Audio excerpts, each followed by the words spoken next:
자, 아까 제가 잠깐 말씀드렸는데, 이른바 이제 건국절 논란과 관련해서 두 분을 연결한다고 말씀드렸고, 전화 연결이 조금 늦어져서, 지금 이제 연결을 할 수 있을 것 같습니다. 아시는 것처럼 건국절 논란은 거슬러 올라가자면, 10년 전인 2006년 8월, 딱 10년 전이군요. 그때 서울대 경제학과 이영훈 교수가 한 신문에 우리도 건국절을 만들자는 칼럼을 쓰면서부터 시작된 바가 있습니다. 역사학자들의 비판과 반박, 또 정치권의 논란이 이어지면서 지금까지 왔는데 말씀드린 것처럼 사실 한 10년 동안 지속되다 보니까 그 본질이 무엇이냐에 대해서 잠깐 잊고 있는 경우도 있는 것 같고요. 그래서 이 논란의 본질로 오늘 다시 한번 좀 본격적으로 들어가서 긴 시간은 아닙니다만은 두 분께 한 5분씩만 핵심 위주로 좀 얘기를 들으면서 정리 좀 해보도록 하겠습니다. 지금 연결할 분은 바로 이 건국절 만들기를 주창한 서울대 이영훈 교수, 그리고 이어서 상명대 역사 콘텐츠학과 주진호 교수를 연결할 예정입니다. 말씀드린 대로 가능하면 5분씩만 입장을 듣겠습니다. 먼저 이영훈 교수를 연결하겠습니다. 안녕하십니까? 예, 안녕하십니까? 예, 오랜만입니다. 정말 한 10년 만에 인터뷰하는 것 같네요. 예. 안녕하세요. 예, 우선 건국절 얘기를 하자면 먼저 광복의 뜻이 뭐냐 하는 질문부터 부탁을 해야 한다고 제가 건네들었는데 그래서 그렇게 질문을 드리겠습니다. 광복의 뜻은 뭐라고 생각을 하십니까? 제가 생각하는 건 아니고요. 예, 광복에 관한 수많은 자료들을 해서 공통으로 확인되는 광복의 뜻은 광복 조국 또는 광복 독립의 줄임말입니다. 예. 그러니까 우리의 조국나 우리의 독립을 영광스럽게 회복한다는 그런 뜻입니다. 광복 독립의 줄임말이다. 그렇죠. 예. 그런데 이제 그걸 하도 오랫동안 많이 쓰다 보니까 그 조국이나 독립말을 빼고도 광복이라 하면은 조국과 조국의 독립 되찾는 운동이다 그렇게 되죠. 예. 근데 흔히들 광복하면 해방으로 알고 있습니다. 예. 빛이 쳤다든가 뭐 이런 식으로. 그러나 그 한자의 구성상, 한문의 구성상 영광스럽게 되찾는다 그런 뜻입니다. 예. 그래서 그러니까 이 교수님의 말씀은 죄송합니다. 단지 해방의 문제가 아니라 정부를 제대로 수립한 1948년을 광복 독립으로 봐야 된다 이런 말씀이신가요? 그렇죠. 우리 한국인이 자기 나라를 되찾은 것. 예. 자기 나라를 되찾아서 독립을 국제사회로부터 인정받은 그 큰 사건, 그게 광복의 사건이죠. 예. 그게 48년 8월 15일에 있었습니다. 예. 그래서 나오는 이제 그 뭐 대표적인 반론은 뭐냐면 뭐 다 아시겠습니다만은 그렇게 할 경우에 그 이른바 이제 임시정부는 어떻게 인정할 것이냐 하는 문제, 또 광복군의 독립운동에 대해서는 결과적으로 보자면 폄하돼 버릴 수밖에 없는 것이 아니냐라는 반론이 나왔습니다. 그에 대한 재반론은 아닙니다. 그러니까 그 임시정부는 우리의 대한민국의 수립을 위한 그야말로 위대한 출발이죠. 예. 그래서 헌법에 보면 임시정부의 법통을 개성한다 그렇게 되어 있는데, 예. 그거는 임시정부 임시헌장을 보면은 대한민국은 민주공화국이다 그랬습니다. 예. 우리 헌법의 제1장 1절도 대한민국은 민주공화국이다 그랬습니다. 예. 근데 북한은 인민공화국이라 그러죠. 그래서 이게 다릅니다. 그래서 우리 대한민국은 대한민국 임시정부의 그 민주공화국의 이념을 정통적으로 개성한 나라다 그런 뜻입니다. 예. 그런 뜻인데, 그러나 그것은 하나의 출발이었죠. 자주 쓰는 비유에 의하면은 위대한 수태를 한 겁니다. 예. 이게 중간에 유산이 될지 위대한 출산을 할지는 참 보장되지 않는 힘든 독립운동의 과정이 3.1운동의 그 성과에 힘입어서 임시정부가 그렇게 이제 거기서부터 출발한 거죠. 알겠습니다. 그러면 지금 말씀은 임정은 잉태였을 뿐 실제로 그렇죠. 출산은 48년의 정부 수립이다. 그것이 건국이다. 그렇죠. 해방되고 나서 3년 동안 미군 등의 통치를 받다가 48년 8월 15일 날 독립을 선포하고 그해 연말에 48년 12월 제3차 유엔 총회가 대한민국의 주권을 합법적 성격을 승인을 하죠. 그러니까 그 말씀은 건국절을 주장하는 쪽의 기본적인 시각은 우리 그 독립이 자율적으로 얻어진 것은 아니다라고 하는 인식에서 출발했다. 아닙니다. 이건 아닙니까? 모든 독립 건국 사건은 국제적 사건입니다. 예. 예, 국제적 사건이라서 국제사회가 승인을 해야 되죠. 예. 그 승인이 이루어진 것이 48년 12월입니다. 예. 그리고 이후 자유우방 20개 국가들이 다 대한민국에 승인했고요. 이렇게 해서 48년 8월 15일부터 한 1년 사이에 건국이라는 사건이 최종적으로 마무리된 겁니다. 예. 주권과 영토와 그리고 자기의 국민을 갖는 하나의 실정법상 국가가 탄생을 한 것이죠. 알겠습니다. 그러면 한 가지만 좀 보충 질문을 하겠습니다. 제가 오늘 가능하면 보충 질문 안 하고 넘어가려고 하는데 왜냐하면 양쪽 의견을 들을 거니까요. 그런데 한 가지만 드리자면 독립은 국제적 사건일 수밖에 없는 것이고 국제적 인정을 받아야만 독립도 가능한 것이다라고 방금 말씀하셨다면 그것이 48년 12월이라고 아까 말씀하셨는데 그럼 건국절도 12월로 옮겨야 됩니까? 그렇지는 그런 뜻은 아니고요. 그건 아닙니까? 예, 우리가 8월 15일에 독립을 선언했습니다. 독립을 선언했는데 우리가 선언한다고 되는 일은 아니고 건국이란 사건 자체의 본질적인 의미는 국제 정치 사적 사건이다 이 말이죠. 그래서 그것이 세계 지도에서 그 이름이 정당하게 복구가 되는 것, 그것이 하나의 큰 건국 사건이다 그런 뜻이죠. 그런데 1919년에는 불행하게도 그런 대한민국 임시정부를 국가로 승인하는 나라가 없었습니다. 그걸 제가 이야기하고 싶은 겁니다. 알았습니다. 다시 말해서 임정은 국제적으로 인정받지 못했다. 알겠습니다. 오늘 그 핵심적인 얘기만 좀 5분 이내로 듣기로 했는데 5분 조금 넘긴 했습니다만은 이 정도로 듣고 다음 반론도 좀 듣도록 하겠습니다. 다음에 혹시 뭐 토론 기회가 되면 또 모시도록 하겠습니다. 이 교수님. 오늘 고맙습니다. 감사합니다. 겨울엔 전골이지. 준씨 촬영.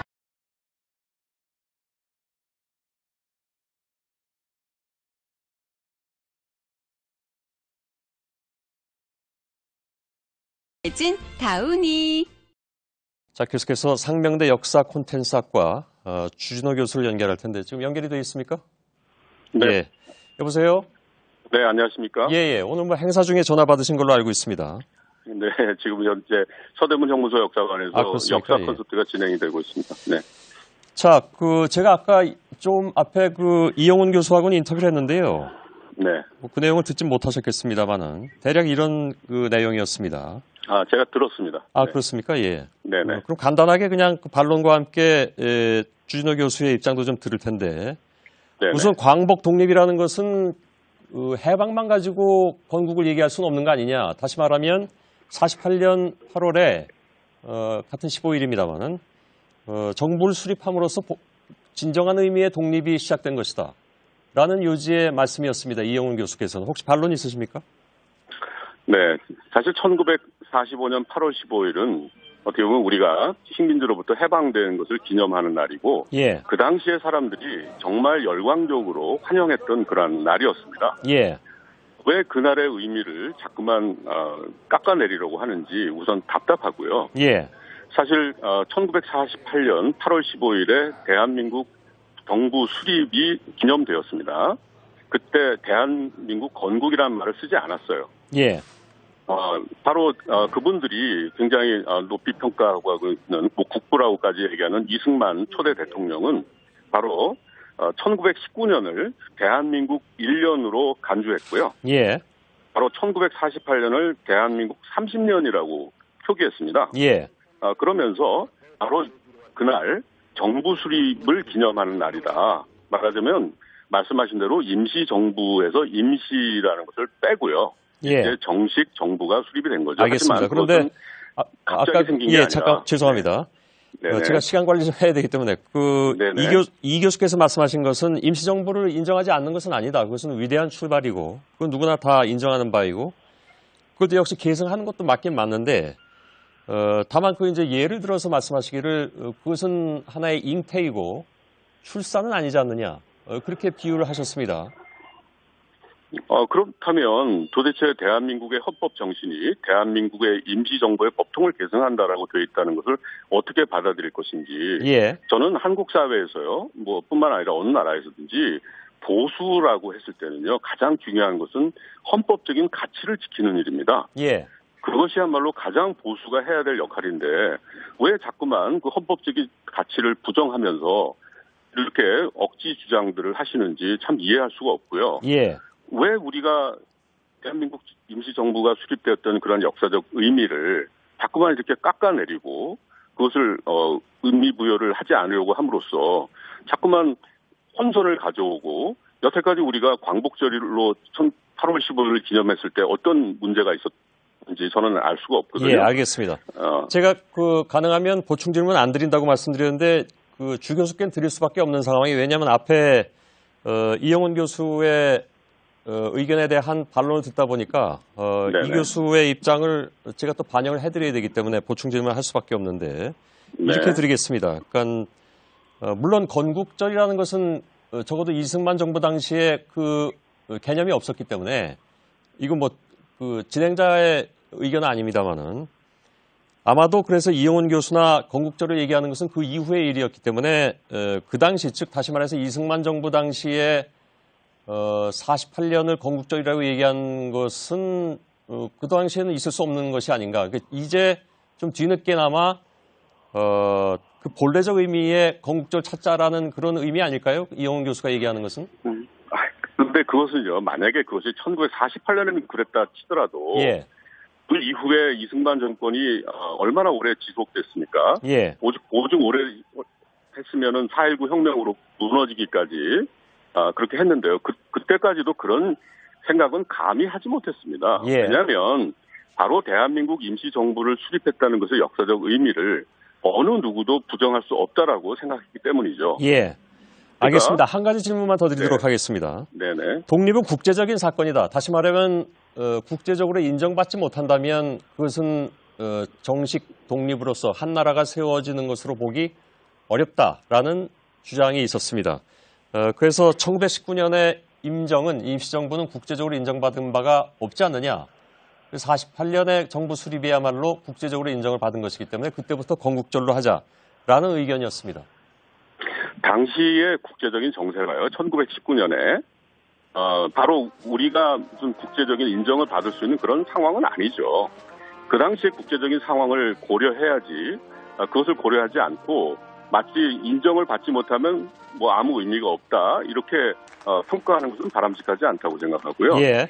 그런 노력을 끊임없이 기울였죠. 임시정부가. 예. 물론 그러나 당시의 세계 질서가 제국주의 열강들이 지배하고 있는 그런 상황 속에서 그것을 인정받는다는 것은 대단히 어려웠습니다. 예. 그랬기 때문에 수많은 분들이 의열단, 한인애국단 이런 걸 통해서 의열 항쟁까지 벌여가면서 그런 국제적인 주목을 받으려고 애를 썼고 그것이 나중에 2차 세계대전 중에 중국을 비롯해서 미국, 영국 이런 나라들과 함께 합동작전을 하는 데까지 이르게 된 것이죠. 알겠습니다. 그런 의미에서 저는 그런 식의 주장은 타당하지 않다고 생각합니다. 예. 나중에 혹시 두 분이 많이 토론하셨겠습니다만 기회가 있으면 그런 자리를 갖도록 하죠. 오늘은 일단 여기서 접어야 될 것 같습니다. 두 분의 말씀 잘 들었습니다. 주진호 교수님 수고하셨습니다. 예. 감사합니다. 상명대 역사 콘텐츠학과 주진호 교수였습니다.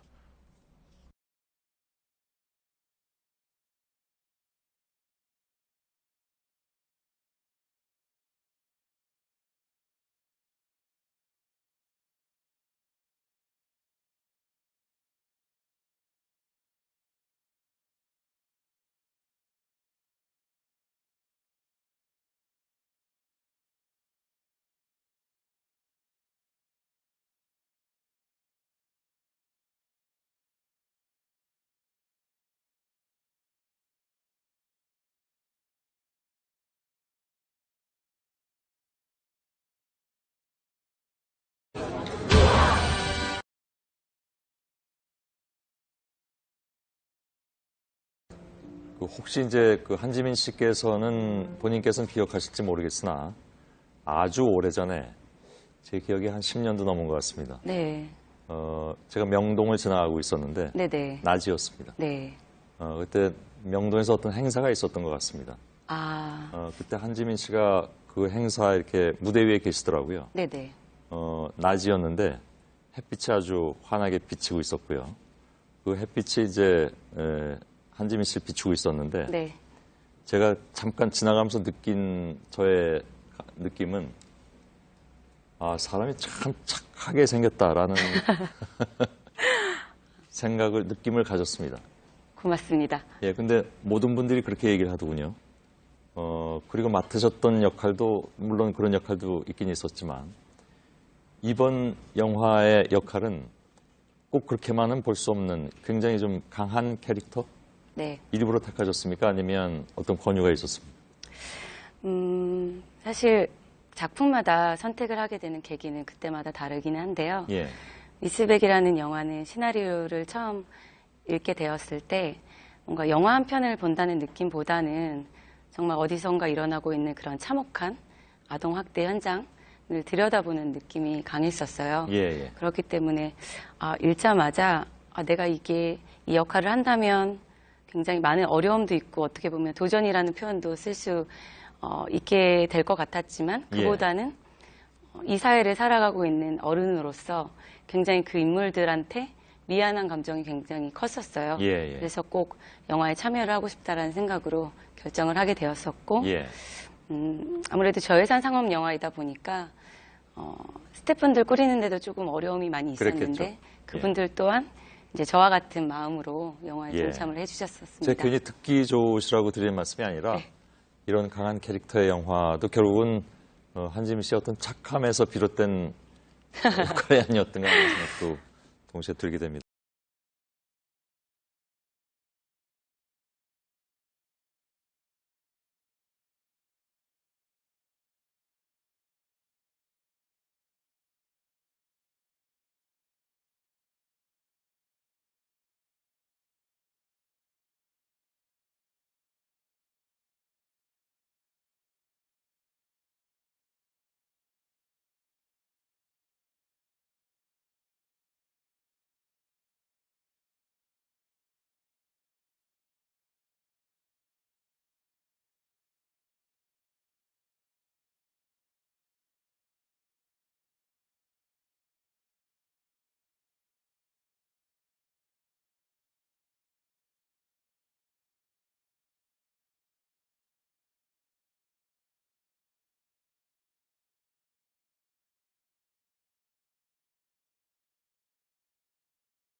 If you write anything on your computer, you need to get Grammarly. I write pretty much all day, every day, and Grammarly makes writing better.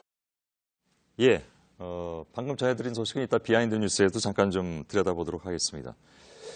자, 오늘 좀 귀한 분을 모셨습니다. 다음 주가 벌써 이제 크리스마스이기도 하고요. 시상식이 굉장히 많았죠. 앞으로도 또 있을 테지만 최근에 5군데의 영화 관련 시상식에서 모두 이 배우의 이름이 수상자로 불려졌습니다. 자그마치 5관왕인데요. 주연상 또 연기상 전부 흔한 말로 이제 싹쓸이를 하셨습니다. 그래서 이제 명실공히 올해의 배우라고 소개해드려도 될 것 같습니다. 모두가 좋아하시는 분, 제가 생각하기에는 이분을 싫어하시는 분은 대한민국에 아무도 안 계실 것 같은데 한지민 씨께서 나와주셨습니다. 오늘 문화 초대석을 한지민 씨와 진행하겠습니다. 어서 오십시오. 안녕하세요. 예. 거기가 사실은 제 자리인데. 제가 그래서 항상 방송에서 예. 열심히 시청했을 때는 이 자리에 계셨던 걸로 알고 있는데 이쪽으로 안내를 해주셔가지고. 상관없습니다. 네. 앉으시는 분이 주인이죠. 아이고. 예. 제가 감기가 좀 심하게 들었는데. 네, 사실 저도 좀 목감기가 걸려서. 아, 그러세요? 네, 목소리가 좀 좋지 못해서. 예. 죄송합니다. 저보다는 상태가 좀 나신 것 같긴 합니다. 예. 목감기가 요즘 유행인 모양입니다. 네, 저는 이제 아무래도 촬영할 때 좀 예. 얇은 옷을 입고 야외 촬영하기도 하고 그러다 보니까 그렇죠. 좀 자주 걸리는 편이긴 해요. 예. 네.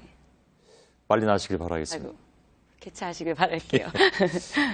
시청자분들께는 좀 죄송스럽네요, 여러 가지. 그런데 5개 상을 받는다는 것은 좀 드문 일 같긴 합니다, 그죠?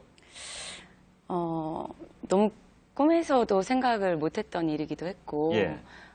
상이라는 건 사실 운이 굉장히 따라줘야 된다고 생각이 드는데, 예. 올해 제가 좀 운이 좋았던 것 같습니다. 예. 그 청룡 영화상을 받으셨을 때 네. 그때 모실까 했는데 네. 그 이후로도 이제 시상식이 좀 있는데 네. 그걸 마저 받으실 것 같은 느낌이 막 들어서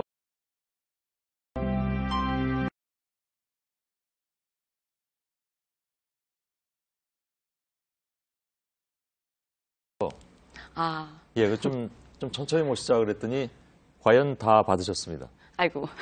예. 너무 감사하게도, 저도 사실 이렇게 많은 시상식이 있는 줄 몰랐었는데, 예, 예. 너무 감사하게도 제가 예. 받게 대체 무슨 되었습니다. 상인데 하실까봐 런던 동아시아 영화제, 청룡 영화상, 네. 한국 영화평론가 협회상, 영화 제작가 협회상, 올해의 여성 영화인상 이렇게 받으셨습니다. 미스백으로. 네, 그렇습니다. 내용은 아시는 분들도 계시겠지만 네. 또 안 보신 분들은 또 모르실 수도 있는 건데 네.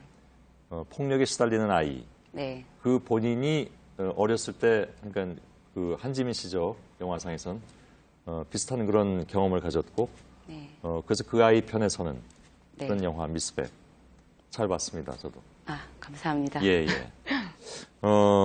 그래서 소위 말하는 이제 주류 영화는 아니었습니다. 네.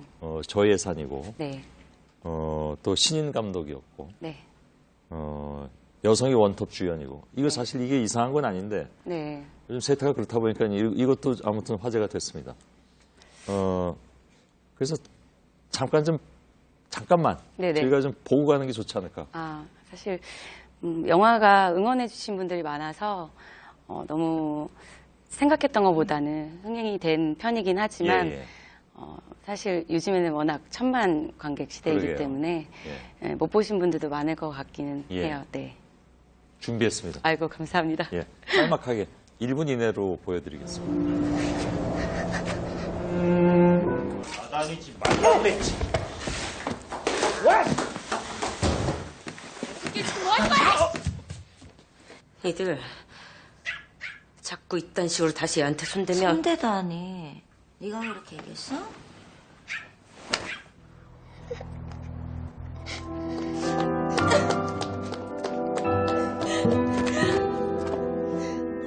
예.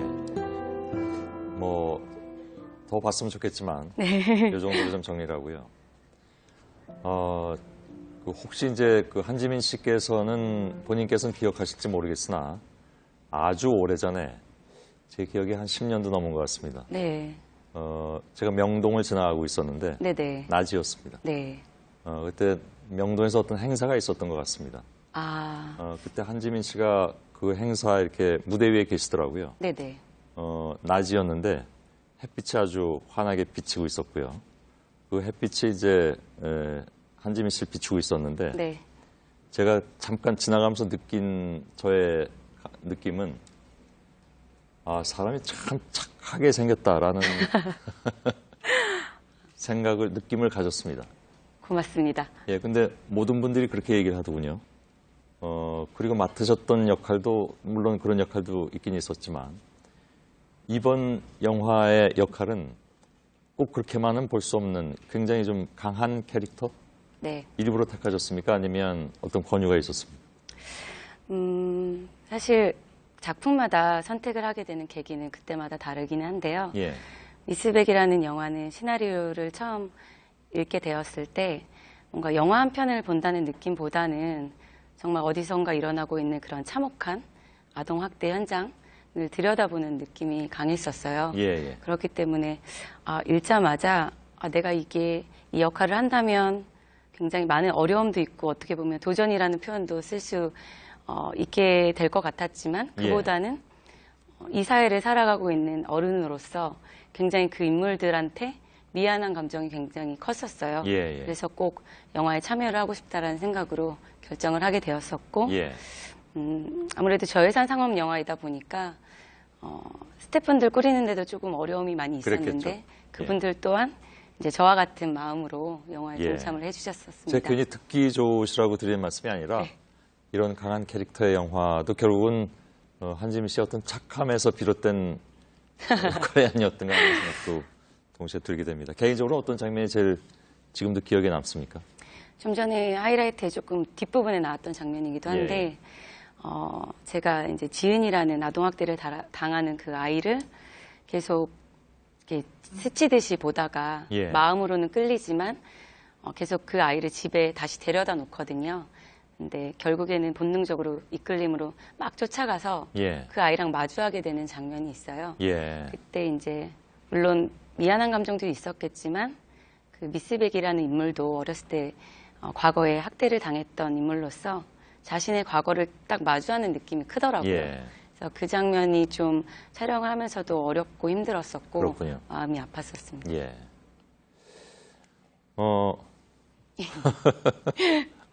왜 우십니까? 저 울고 있지 않습니다. 아, 그렇습니까? 네네. 예. 아역 배우 얘기를 안 할 수가 없는데, 네. 과거에 보면, 이게 아주 옛날 얘기입니다. 보면, 그 어린이 배우들이 이렇게 연기하는 게 너무 정형화되어 있었잖아요. 네. 사실은 대사도 너무 정형화되어 있었고, 네. 요즘은, 어린 배우들이 훨씬 더 사실적으로 연기들을 잘해서, 놀랄 때가 많습니다. 네네. 이 영화도 마찬가지였고요. 사실 지은이란 캐릭터가 굉장히 어린데 장면들이 감정적으로 힘든 씬들이 많이 있었어요. 예.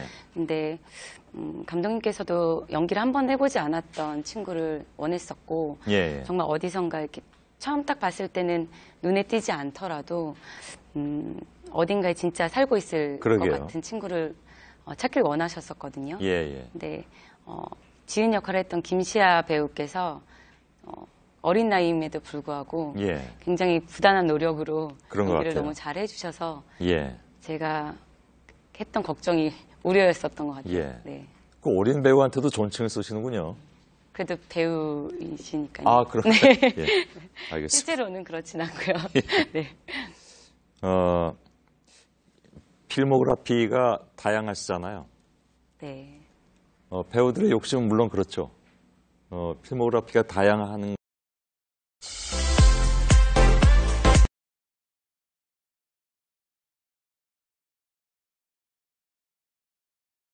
것이 배우들한테도 무척 좋은 것이니까. 네. 본인은 근데 어떤 기준 같은 게 있습니까? 작품을 선정할 때요? 예. 사실 신인 때는 그냥 기회가 와주심에 있는 거에 감사하면서 그냥 무조건 열심히 했었던 것 같고요. 예. 어느 순간 작품이랑 캐릭터가 다른데도 불구하고 제가 비슷하게 연기를 하는 그런 안주하고 있는 느낌이 들었을 때 예. 굉장히 부끄러움이 많이 생기더라고요. 예. 그래서 그 뒤로는 뭔가 다양하게 새로운 것들을 찾기 시작했었는데 예. 모든 배우들이 이제 새로운 캐릭터에 대한 갈증이 있다고 생각이 들어요. 예. 예. 그래서 드라마는 특성상 여자 주인공 캐릭터들이 굉장히 비슷하거든요. 예. 그렇다 보니 이제 영화 쪽에서는 내가 역할의 크기랑 상관없이 조금 새롭게 할 수 있는 무언가가 있다면 좀 해보자 이렇게 결정을 하는 편입니다. 예. 단편 영화에서 시각장애인 역할도 맡으셨고, 네. 억척 주부 역할을 맡으신 적도 지금 뭐 다 나가고 있습니다만. 네. 예. 어떤 변화가 있을까요? 그렇다면 앞으로는? 사실 이번에 상이란 걸 많이 받게 되면서 많은 분들께서 차기작에 대해서 궁금해 하시기도 하고 예. 어떤 의미냐고 많이 물어봐 주시기는 하는데요. 예. 제가 수상소감 때 잠깐 말씀을 드리긴 했지만 이 상이 저한테 무겁게 다가오지 않았으면 좋겠다라는 생각이 들더라고요. 그 네. 수상소감. 네. 청룡영화제 수상소감 때문에 네네. 많은 분들이 같이 이렇게 공감을 많이 해주시고 네. 사회자도 울고 그랬었습니다. 김혜수 씨도. 네. 예. 그래서 지금까지 제가 어떻게 보면 천천히 해왔던 것처럼 예. 이렇게 별로 달라지지 않게 걸어갈 것 같고요. 예. 김혜수 선배님께서 이제 수상한 다음날 문자를 주셨었는데 예. 이제 앞으로 지민 씨의 연기 인생이 장미꽃 길이든 가시밭 길이든 그렇게 한 걸음 한 걸음 갔으면 좋겠다라고 말씀을 해주셨어요. 예. 네, 그래서 사실 물론 조금 어려운 순간이 있겠지만 이번에 이제 미스백을 통해서 받은 그런 응원이 조금 저에게는 두려운 순간에 용기로 다가왔으면 좋겠어요. 예. 네. 잘 들었습니다. 네. 예. JTBC 드라마도 하시는 걸로 알고 있는데 그 얘기는 여기서 하지 않도록 하겠습니다. 네, 예. 좋은 생각인 것 같습니다. 예. 자사선전이 되기 때문에 네, 맞습니다. 안 하겠습니다. 네. 만나 뵈서 반가웠습니다. 네, 저 너무 영광이었습니다. 예. 뵙고 싶은 배우 중에 한 분이셨고. 감사합니다. 그것은 아까 얘기하고 다시 또 중복이 되지만, 어느 날 명동거리에서 햇빛 속에 아주 착하게 서 계셨던 배우로 기억을 하겠습니다. 고맙습니다. 예. 고맙습니다. 네, 고맙습니다. 예.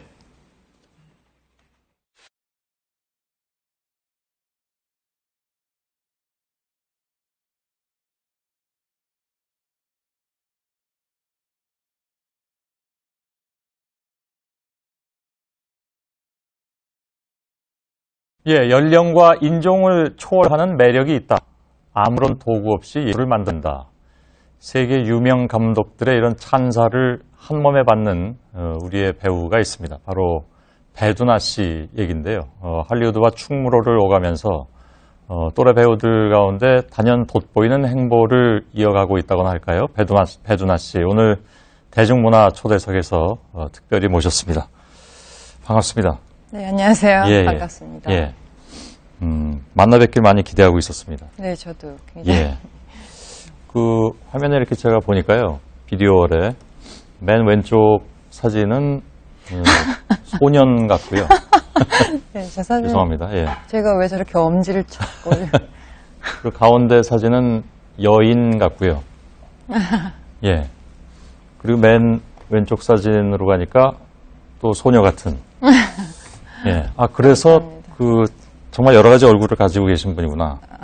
그리고 이제 실물로 이렇게 뵈니까, 배우 같은 그런 느낌이 듭니다. 감사합니다. 예. 어려운 걸음 해주셔서 고맙습니다. 저 사실은 영화 개봉을 할 때쯤 해서 배우분들이 가끔 찾아주시는데, 배두나 씨는 영화 때문에 모신 건 아니고요. 네. 심사위원장을 맡으셨다고 들어서, 예. 그게 5회, 벌써 5번째군요. 네. 올해 국제 스마트폰 영화제 심사위원장. 너무 일찍 되신 거 아닌가요? 네, 저도 그렇게 생각하고, 저도 깜짝 놀랐어요. 이제 오퍼를 주셨을 때, 처음에 제안을 주셨을 때, 아직 심사위원부터 시작해야 되는 거 아니냐. 근데 집행위원장 이준희 감독님과 부집행위원장 진원석 감독님이 설득해 주셔서. 그러면 배두나 심사위원장의 역할은 뭐랄까요? 굉장히 결정적인 건가요? 그러니까 수상작을 정하는데? 그렇진 않았어요. 모든 그렇진 분들이 않았고. 같이 협의해서. 모든 사람들이 많이 협의하고 다수결도 있었고요. 예. 그렇긴 한데 이제 심사위원장은 어떤 결정적인 순간에 아주 비등비등한 상태에서 제가 어떤 한 표를 더 줄 수 있는 조건이죠. 이거 말씀 들으면서 생각하니까 젊은 분일수록 이런 영화제는 위원장으로서 마지막에 캐스팅 보트 쥐는 것이 좋겠다는 생각도 했습니다. 왜냐하면 젊은 영화들이잖아요, 그죠? 네. 감각이. 이 제5회 원래 국제 스마트폰 영화제는 스마트폰을 가지고 영화를 찍는 그러니까요. 영화제이기 때문에 어떻게 보면 젊기도 젊고 사실 남녀노소의 부분은 없지만 젊고 신선한 영화들이 많아요. 기발하고. 그래서 사실은 영화를 만드는 데 있어서 문턱을 조금이라도 낮춰보자 이런 취지가 있는 영화제이기 때문에 어떤 심사위원장을 고르는 데 있어서도 제 생각에는 좀 문턱을 낮추신 게 아닐까 그런 생각을 그렇게 말씀하시니까 딱 와닿습니다. 그런 취지가 저 혼자 한번 저도 생각을 해봤어요. 근데 여기 한 1000편이 넘게 왔다면서요? 전 세계 63개국. 굉장히 어떤 작품인지 많은 시청자분들께서 좀 궁금해하실 것 같습니다. 네. 그래서 기왕이면 배두나 심사위원장께서 한 1점이라도 더 준 작품 가운데 기억에 남는 작품이 있다면 어떤 걸까요? 저희가 보여드릴게요.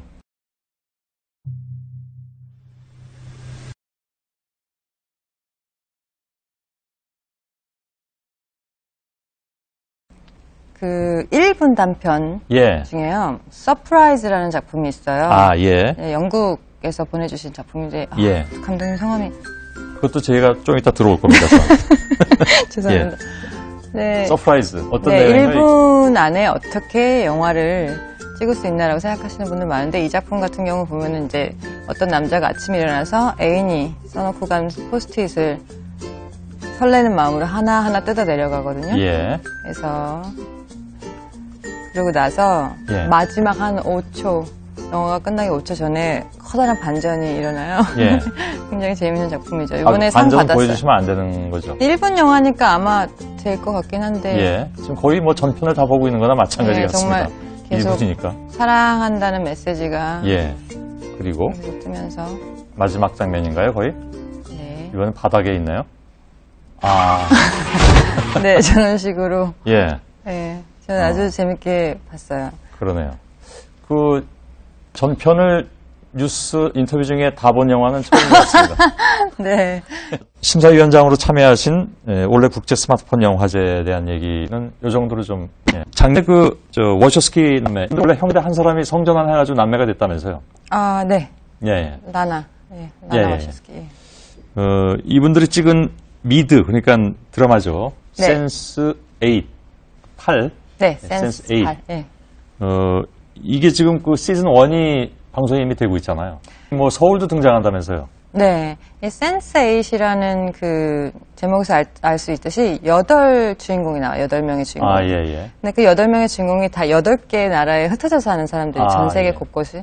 근데 제가 그 중에 한 명의 역할을 맡았기 때문에 저는 어떤 역인가요? 저는 서울에 사는 그 비즈니스 우먼이에요. 뭐라지? 커리어 우먼 같은. 예. 그래서 한 그룹의 어떤 한 회사의 부사장 역을 맡고 있고 사실은 그 비밀리에 파이터인. 아, 그래요? 예, 그래서 예. 파이터, 예, 약간 무술도 해야 되는 건가요? 무술을 하죠. 예. 당연히 해야 되겠죠. 워셔스키 남매하고는 뭐 워낙 다른 영화도 많이 하셨잖아요. 그러니까 그 클라우드 아틀라스하고 주피터 어센딩. 네. 이번이 세 번째. 시리즈까지 세 번째니까 흔히 얘기하는 그 어떤 감독들의 페르소나, 그 감독이 어떤 그 뭐랄까요 정신을 대변할 수 있는 그런 배우 그렇게 봐야 될까요? 그렇게 봐주시면 네, 좋고요. 기분 좋네요. 네, 영광이죠. 예. 되게 어떤 면이 그렇게 의기투합하게 만들던가요? 그 워셔스키 남매하고는. 라나가 저한테 한번 제가 연기하는 방식이 그분들이 쓰는 글을 직접 쓰시잖아요. 이제 예. 연출하기 전에. 네, 그 방법과 굉장히 비슷하다고 예. 말씀해 주시고.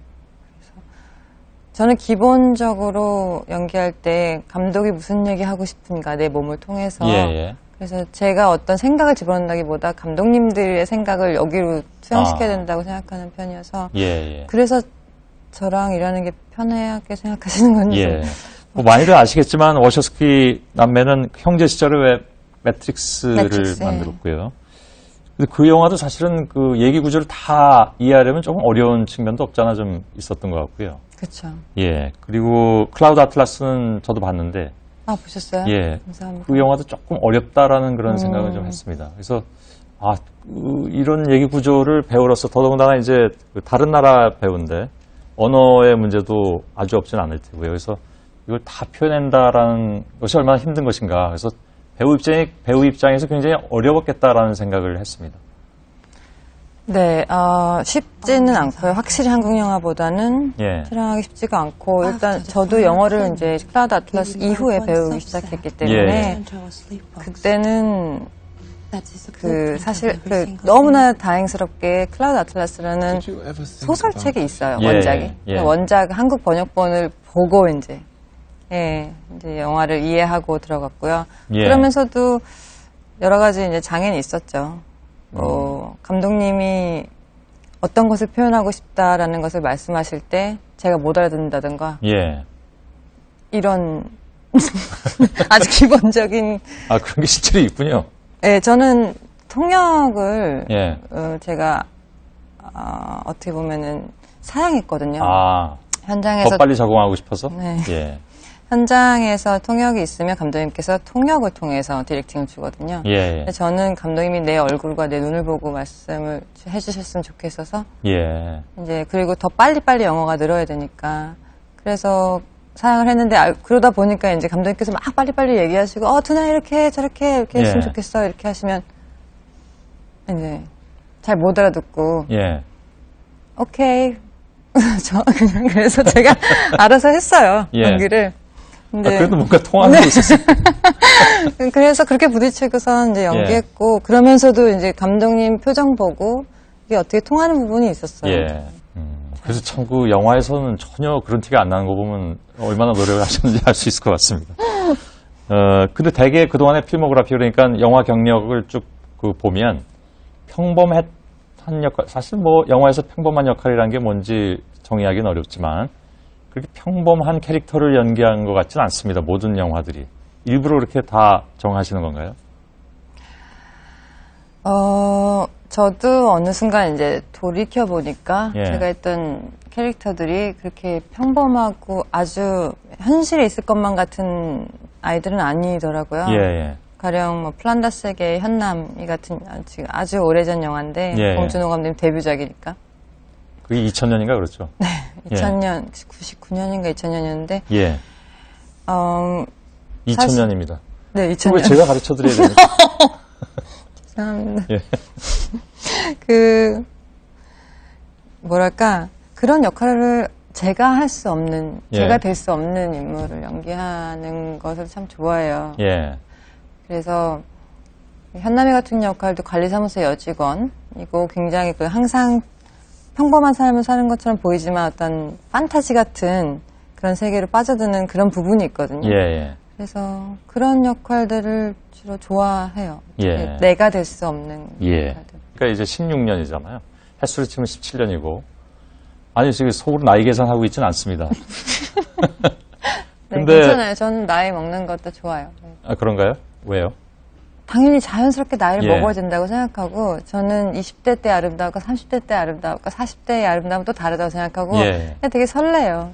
제가 40대는 아직 안 겪으셨을 테니까 모르실 테고 30대의 아름다움은 어떤 거라고 생각하십니까 그러면? 뭐 꼭 배우로서가 아니라 개인 배두나로서도 20대 때는 정말 이렇게 갓 뜯은 배터리 같은 그런 에너지가 있잖아요. 굉장히 풋풋하고 모든 것이 되게 좀 약간 붕 떠 있었던 것 같아요, 제가. 거기서 오는 어떤 건강한 아름다움이 있다면 30대 때는 뭔가 좀 어떤 여러 가지 감정과 시련과 여러 가지를 겪고 나서 겪고 있겠지만 지금도 거기서 오는 경험과 그런 거에서 오는 분위기가 있지 않을까. 아니 모르겠어요. 아니요, 맞는 말씀이시겠죠.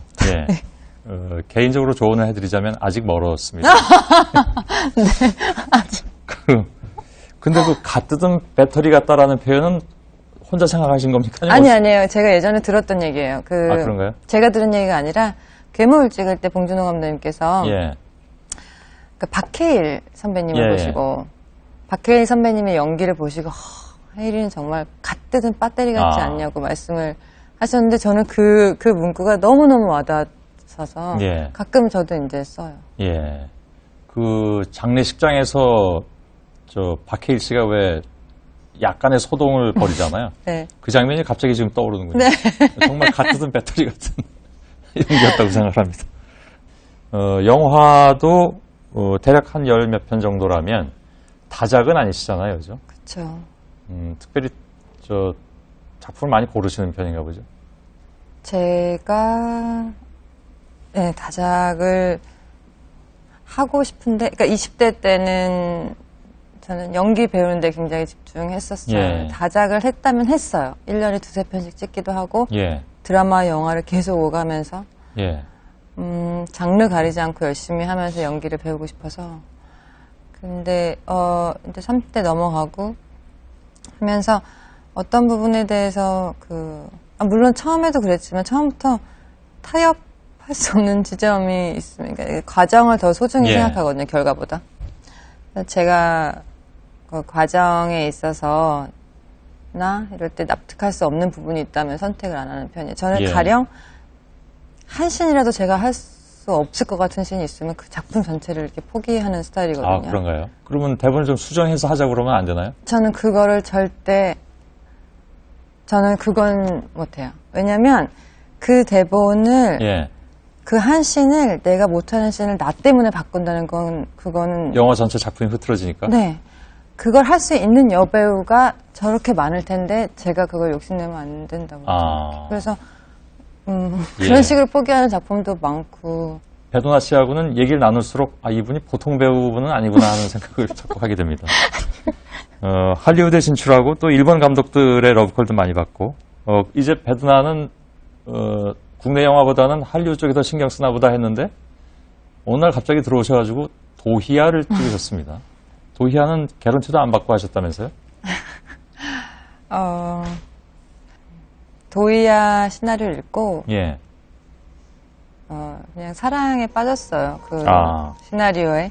그리고 그 캐릭터들이 너무 좋고 이 영화가 만들어졌으면 좋겠고 제가 요즘에 이제 한국 영화계에서 많이 보는 그 현상 중에 하나는 시나리오가 재미있어도 영화화 되기까지가 너무 어렵다.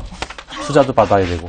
네, 그렇기 때문에 중간에 없어지는 프로젝트도 많거든요. 근데 제가 이 작품은 꼭 봤으면 좋겠는 거예요, 영화관에서. 그래서 다른 건 아무것도 신경 쓰지 않았어요. 그냥 하겠다. 하고 싶다. 그리고선 했죠. 코미디 영화도 하고 싶으신가요? 네. 예를 들면 소림 축구 같은 것도 하고 싶다고 하셨다고 들었는데.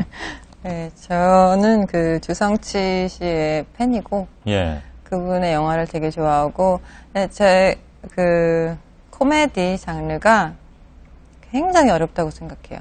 그런가요? 저는 그러니까 관객을 울리는 것보다 웃기는 게 훨씬 어렵다고 생각하고 그것이 어떻게 보면 연기에 가장 그 난이도로 치면 고난도라고 생각을 하거든요.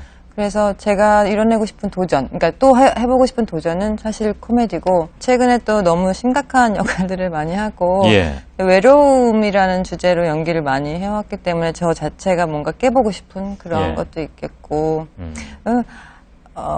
배우랑 그 일상을 완전히 분리시켜 놓겠다고 다짐은 하지만 그게 영향을 어느 정도는 미치는 것 같거든요. 그렇겠죠. 근데 아무튼 주성치 감독 영화처럼 막 말도 안 되게 웃기는 코미디 한번 해보고 싶어요. 보세요? 그런 영화들도? 가끔요. 가끔. 저 너무 좋아해요. 나오시면 꼭 보겠습니다. 그리고 듣기 좋으실 만한 말씀을 한번 꼭 해드리면서 마치자면 코미디 영화에 굉장히 잘 어울리실 것 같습니다. 감사합니다. 오늘 나와주셔서 고맙습니다. 네, 감사합니다. 초대해 코미디 주셔서. 영화 꼭 기대하겠습니다. 네, 이렇게 말씀드렸으니까 어떻게 기회가 있겠죠. 올해 국제 스마트폰 영화제의 심사위원장을 맡아주셨던 영화배우 배두나 씨와 함께 시간 가졌습니다. 고맙습니다. 감사합니다.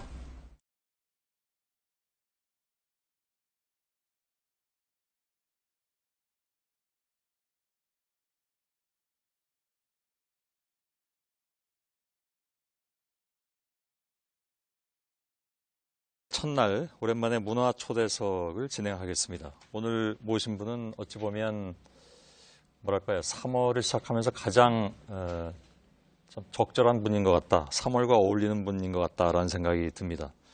앞선 두 편의 영화를 통해서 이미 여러분들께 그 얼굴과 이름 석자를 확실하게 각인시킨 그런 배우이기도 하죠. 김태리 씨입니다. 요즘 충무로 신데렐라라고 불리우는데 그렇게 많이 소개되곤 하는데 실제로 김태리 씨도 그렇게 생각을 하고 있는지 또 실제로 김태리라는 배우는 어떤 사람일지 저도 무척 궁금합니다. 만나보겠습니다. 어서 오십시오. 안녕하세요. 그 팩트체크가 진행되는 동안에 바깥에서 잠깐 저희 둘이 서 있었는데 너무 긴장하셨다고 그러시는 바람에 저까지 약간 좀 긴장이 되는 그런 상황입니다. 거짓말 같은데. 제가요? 네. 그렇지는 않습니다. 진짜 잘 부탁드려요. 너무 떨리네요. 괜찮습니까? 지금은 좀 낫습니까? 아니요. 더 긴장됩니까? 네, 얘기가 조금 진행되면 괜찮아질 것 같아요. 그래요? 네. 예. 전혀 긴장을 안 하신 것 같습니다.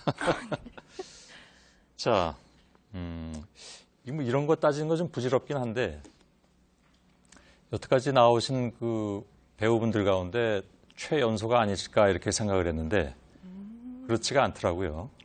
예. 전에 나오셨던 고아라 씨, 김고은 씨가 한 살 더 미치시더라고요. 근데 다만, 출연했던 작품 수는 가장 적은 배우이신 것 같습니다. 여기 나오신 분 가운데. 네네네. 두 편, 이번이 3편째잖아요. 네. 이 영화가. 네. 리틀 포레스트. 네. 예. 이렇게 말씀드리는 것은 혹시 김태리 씨가 지금 자신한테 이렇게 막 쏟아지는 관심에 대해서 어떻게 받아들이고 계신지가 좀 궁금해서 드린 질문입니다.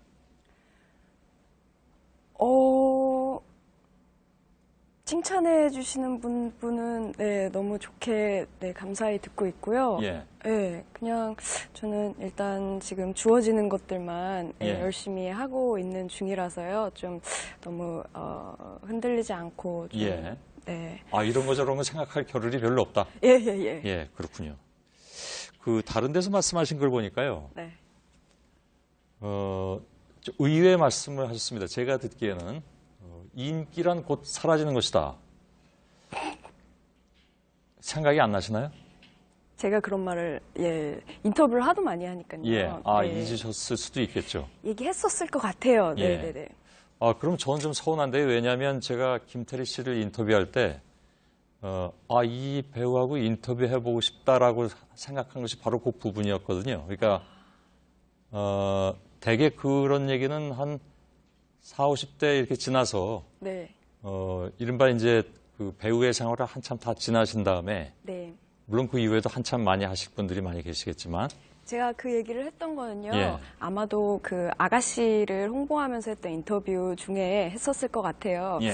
아가씨 때는 박찬욱 감독님 영화이고 또 그 수식이 붙는 그 1500대 1이라는 막 예. 그런 어마어마한 그런 수식어들 같은 것들 때문에 예. 너무 많은 분들이 갑자기 큰 사랑을 주시고 칭찬을 주셨기 때문에 그것에 대한 제 나름대로의 좀 대처법이었던 것 같아요. 그렇군요. 네. 저는 어떻게 생각을 했냐면 네. 이 배우는 이제 20대인데 상당 부분 좀 달관한 것 같다라는 생각이 좀 들어서 그래서 무척 궁금했습니다. 왜 그런 생각을 했는지. 근데 제 생각이 아주 틀렸다고 생각은 안 합니다. 지금 답변을 들으면서도. 예, 알겠습니다. 박찬욱 감독이 뭐라고 얘기했냐면요. 시키는 대로 고분고분하는 성격은 아니라서 마음에 들었다. 장준환 감독이 뭐라고 했냐면 무언가 단단한 고집이 있어 보였다. 이번에 임순례 감독은 자기 중심이 잘 서 있고 누군가에게 휘둘릴 친구가 아니더라. 그래서 그 세 가지를 종합해 보니까 네. 이 배우는 감독의 말을 잘 안 듣나 보다.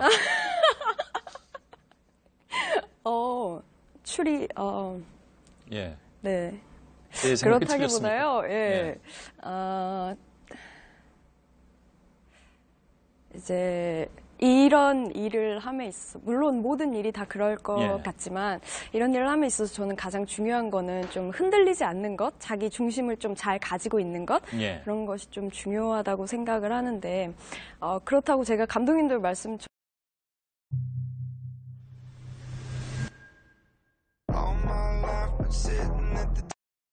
말씀처럼 그렇게 자기 주관이 확실하고 흔들림이 없는 사람은 아니라고 생각해요. 근데 좀 그런 걸 좀 노력하는 것 같아요. 제 생각을 좀 더 제대로 좀 말하려고 하고 할 말이 있을 때 좀 표현하려고 노력을 하고 좀 궁금한 것이 있으면은 좀 바로바로 물어보려고 좀 노력하는 모습들이 조금 그렇게 좋게 봐주신 것 같아요. 예. 그럼 예를 들어서 1987을 찍으셨다라든가 또 이번 리틀 포레스트도 마찬가지고 자신의 생각대로 꼭 이건 내가 이렇게 하고 싶었어라고 해서 관철시킨 부분이 어떤 게 있을까요?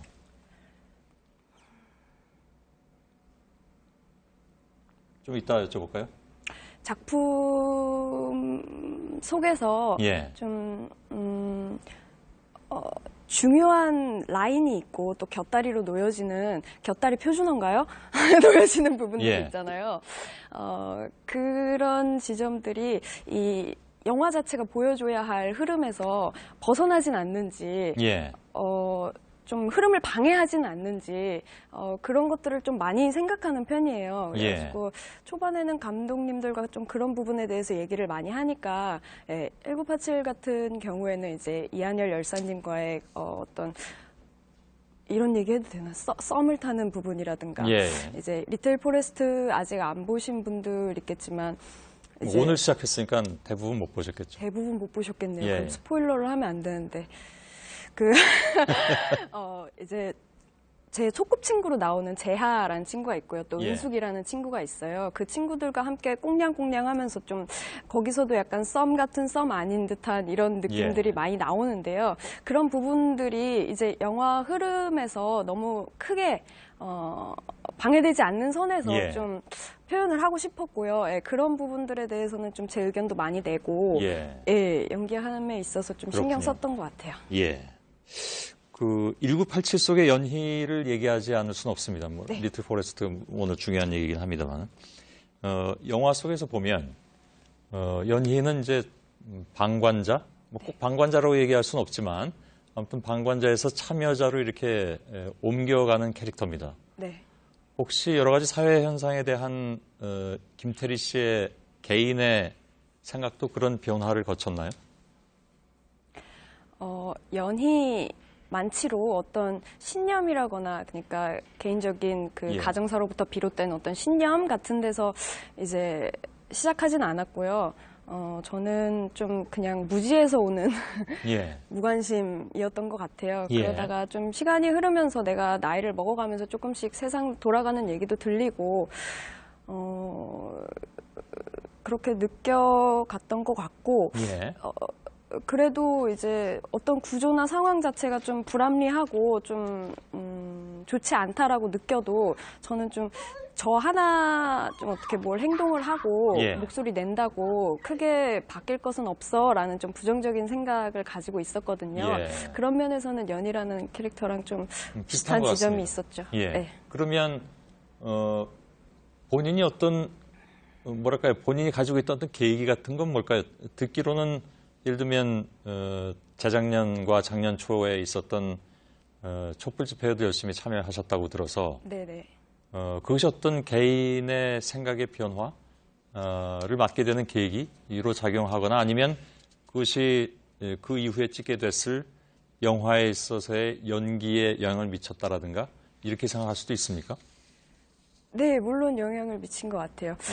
연희라는 개인적인 인물에 대한 영향이 아니라 그 1987이라는 시나리오 안에 시대적 상황 같은 것이라든가 그런 데서 좀 많이 영향을 미친 것 같고 이제 감독님을 만나서 미팅을 하거나 이제 얘기를 하다 보면은 제가 아예 경험해보지 못한 것이 아니잖아요. 저도 광장을 나가봤고 했으니까 그런 데서 좀 이야기할 수 있는 폭이 좀 넓었던 것 같고 그리고 저는 개인적으로 관객으로서 그 마지막 장면, 그 1987 마지막 장면에 이제 연희가 버스 위에 올라가서 그 광장의 시민들을 바라보는 장면이 있어요. 그게 되게 궁금했어요. 어떤 모습일지. 그리고 영화를 하기 전에 제가 그 광화문 광장을 경험함으로써 제 생각이 바뀌었다기보다는 저는 이 1987이라는 영화를 참여하고 연희라는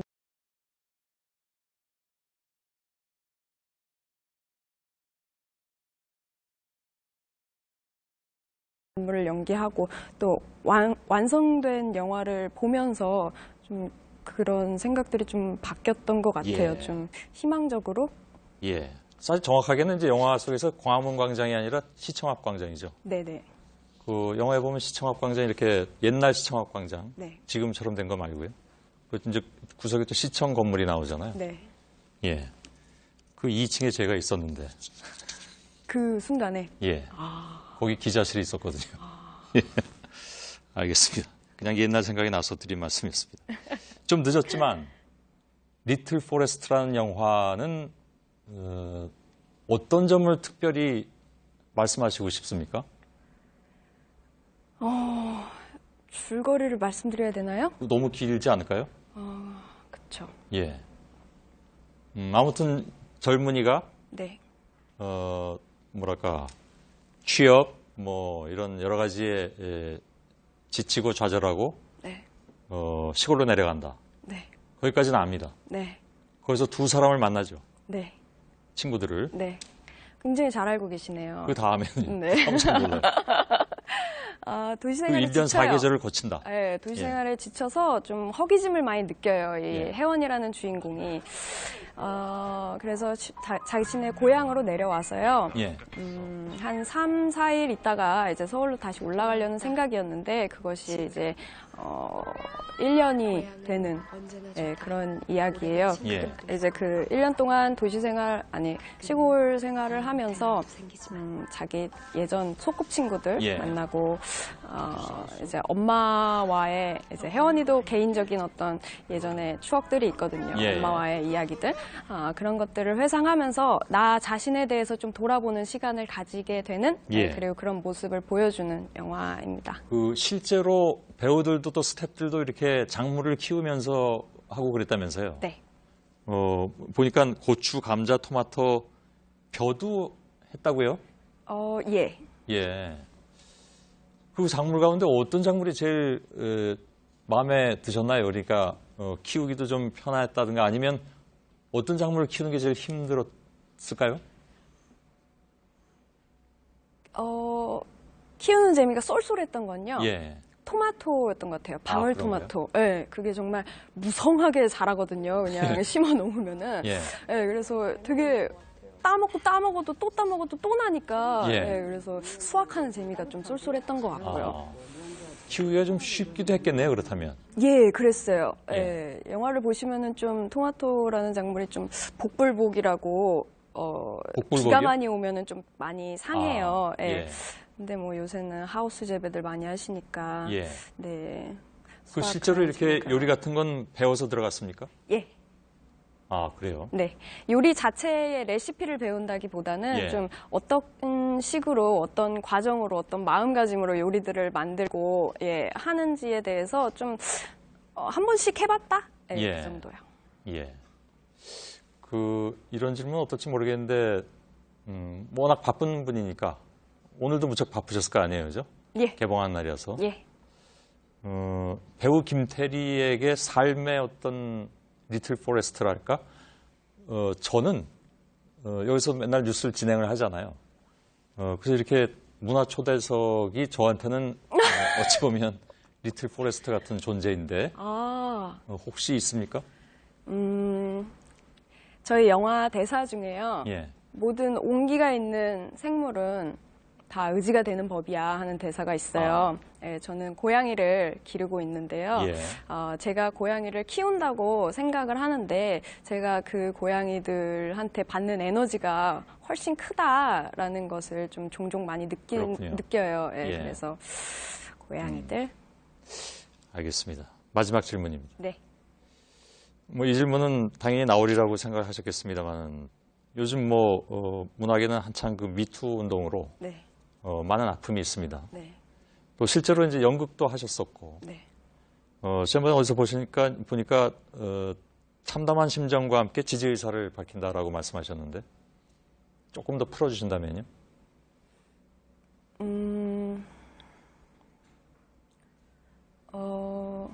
제가 그런 마음을 더 크게 느끼는 것은 아무래도 좀 가해자들의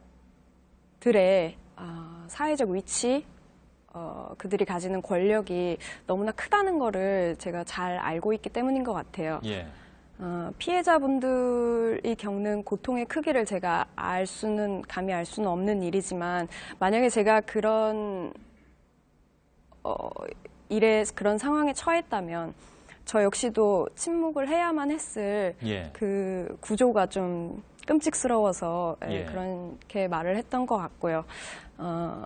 이런 일련의 지금 저는 기적같이 생각을 하는데요.